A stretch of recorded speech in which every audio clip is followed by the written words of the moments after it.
Vanakkam, namaste, and blessings to everyone. This is the Sky Priestess. Well, we're basically headed towards the Mercury Uranus conjunction alongside the build up to the Scorpio full moon, and there's a lot going on in the skies. Mercury and Uranus are, of course, close to Eris. That brings up a lot of the questions surrounding the shadow of the feminine and just what we do with that shadow energy. Now, shadow is something that we used to fear, well, not in ancient times, but at the very least, with the rise of monotheistic theology, we collectively were taught to fear the shadow and all that it represents. The darkness, the unknown, the unfamiliar, and often equated with the wild and mystical feminine.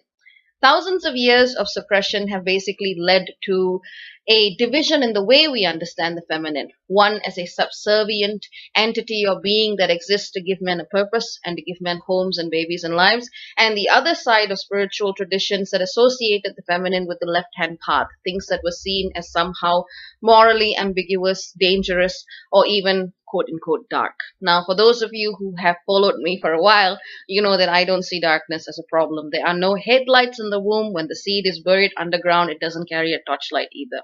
Darkness is part and parcel of life, basically. I mean, look at the skies. It's a vacuum. It's not exactly lit up everywhere. And personally, I feel that reclaiming darkness as part of our vital energy and our vital essence is part and parcel of what we are collectively being asked to do at this time. But with the rise of the feminine, we not only see the need to go back to those spaces in which the feminine has been traditionally denied, we also see some of the effects or the consequences that thousands of years of suppression have wrought upon this archetype or this energy. And the person whom I know who has best dealt with what, in fact, the term comes from him, what the batshit feminine has been throwing at individuals and the collective is my brother. I mean, dude is awesome in what he does, and I'm just gonna give it over and let him share his thoughts on the matter. This is Ash. Thank you. Namaste and Vanakkam. So, let's begin a long time ago, several thousand years ago, possibly even as far as our written history actually takes us for a lot of cultures. Let's talk about rising anger that was hijacked. Masculine anger. Masculine anger, once upon a time, had a purpose, both culturally and within the tribe. Where did it change? Where did it become this tool of attack, this tool of oppression? When it received more place, when it received more power, when we had enemies outside, enemies that weren't animals or weather or nature, but other human beings, and suddenly the role of the warrior became inflated and huge, and we started creating systems that supported them. And that's where the hijack happened, because that anger became a drug. It became a drug, and when you were on it, you were powerful. And that unbalanced masculine and feminine, eventually men decided no, women weren't people anymore. They became our property. And you have patriarchy. It started out with a purpose, with a function, and it got hijacked terribly. And I can't tell you how much conscious men have grappled with that problem, because whatever we say and do, we still live in a patriarchal, almost misogynistic culture in most parts of the world. And women, as much as some people will hate to hear it, are humans. You can get addicted. You will get addicted when you take the drug of anger. Maybe not all of you, but the ones who will shine the brightest, that will almost be incandescent, they'll be the ones that are just eating their anger. And they are burning brightly. And by God, they will blaze. And everyone will say, this is the rising Shakti, this is the goddess. Is that a promise? Not necessarily. But when you look at humanity in general, when we look at the sheer amount of our gurus and our teachers and their subsequent legacies that became hijacked for the purposes of money and wealth, be careful with how you choose your anger. It is a tool. It is down right in our core for a reason. We need to protect ourselves. But when we start mainlining the stuff, we become like any other addict, willing to hurt another human being so we can keep our fix. That's a good way of putting it.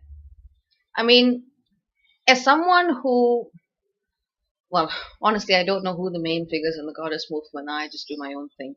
But as someone who does write and speak and live this particular path, Embracing my anger has always been a very big deal to me because both of us grew up in a societal context in which simply being who we are, being brown, being Indian, was seen as a crime. And that is slowly fixing itself. The issue of institutional and systemic racism is still one that brings up a huge trigger for me. But to say that I shouldn't be angry anymore when a person of my skin is marginalized is stupid. But at the same time, taking that anger and lashing it out at people and trying to burn everything down might not be the best or the most productive way either.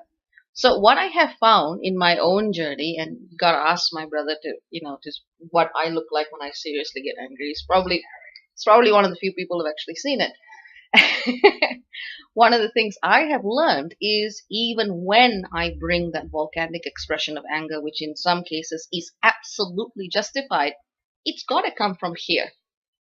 It doesn't have to come from a place where you feel like you need to attack back, or a place where you feel hollow, or a place where you feel hurt, even though most anger does come from that place. But when you are trying to harness and embody a more spiritual understanding of your anger as a part in this world, it's got to come from here. Listen to your heart and follow what it says. And if your heart needs to rage at injustice, let it rage. But if it continues, you know something's not quite right there. Let it rage and let it transmute the energy that arises so that a greater flow of harmonious energy can actually ensue. Anger is not the end point. Anger is simply a part of the process of transmutation. We have time for another little bit. Yeah. Here's something I've noticed online. When someone really gets angry, they tend to lose it. They are almost incoherent, and it's almost the same thing you see in real life. Very few people harness their anger skillfully. But when we see that, when we see someone furious, it's actually repulsive and scary to most of us. Unless you're actually willing to take your anger and hurt and kill someone, you cannot use your anger to win an argument or to create change in the 21st century. Not that we advocate harming or killing people, just to be clear. Right, so, yeah, but generally speaking, violence is not the answer, generally speaking. So we need to change people's hearts. And when they see someone who is furious enough to kill, that doesn't change hearts, that just turns you further away from them. So work with your angers, but maybe this is the evolution that the goddess, the rising goddess, will be able to pull off that patriarchy was not able to. We weren't able to skillfully harness our anger. It just became more and more, let's make a big sword, let's make a bigger sword, let's make a gun. Yeah. Pretty much. Be better than us. We're trying. Well, I think that about wraps it up. So, take care, everyone, and God is bless. Bye.